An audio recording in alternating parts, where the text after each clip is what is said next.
আপনি বাংলাদেশে থাকবেন এবং বিনোদন ফেস করবেন না তা তো হতে পারে না। বিড়ালের সাথে ছবি তুলতেছিলাম, বিড়াল আমার সাথে ছবি তুলতেছিল না, কারণ বিড়াল জানে আপনার সঙ্গে ছবি তুলে তার ভাবমূর্তি নষ্ট হবে।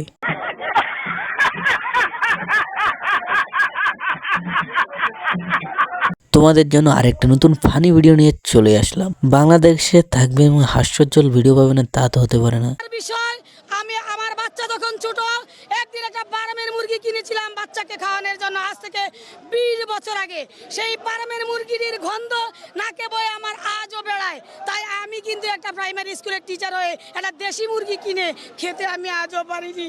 আমি এই জাতির ও মা, দেশি মুরগি যে আপনাকে কিনে খেতে হবে সেটা কে বলছে? দেশি মুরগি পুষবেন, হ্যাঁ, যদি বাচ্চা লাগে তাহলে আমি তো আছি, আমার কাছে ভালো ভালো কালেকশন আছে, মানে মুরগির বাচ্চার।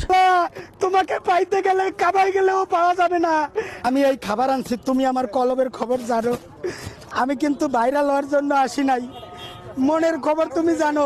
আসসালামু আলাইকুম বড়বা। আপনি পিওর জান্নাতি, একবার যান তারপর বুঝবেন কত ধানের কত চাল। আমরা বাঙালিরাও জোকার ফেস করতে পারি, কিন্তু আমরা ভাইরাল হই না। হব কিভাবে? আমরাই আমাদেরকে সাপোর্ট করি না।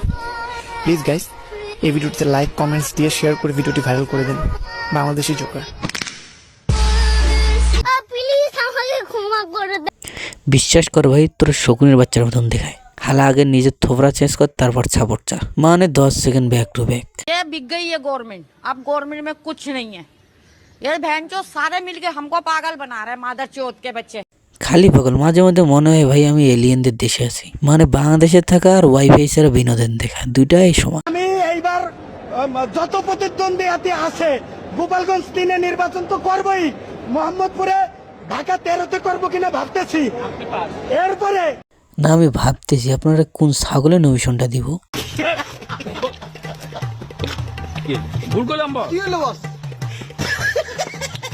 আর আপনার যদি এই বলচ্চোদারা নিয়ে যদি ভিডিও দেখতে চান একান্তভাবে, তাহলে কমেন্ট করেন। আর এরকম ভিডিও দেখতে চাইলে আমার চ্যানেলটাকে সাবস্ক্রাইব করে রাখেন। সো আজকের মতো এখানেই আলবিদা। কথা কি ক্লিয়ার না ভেজাল আছে?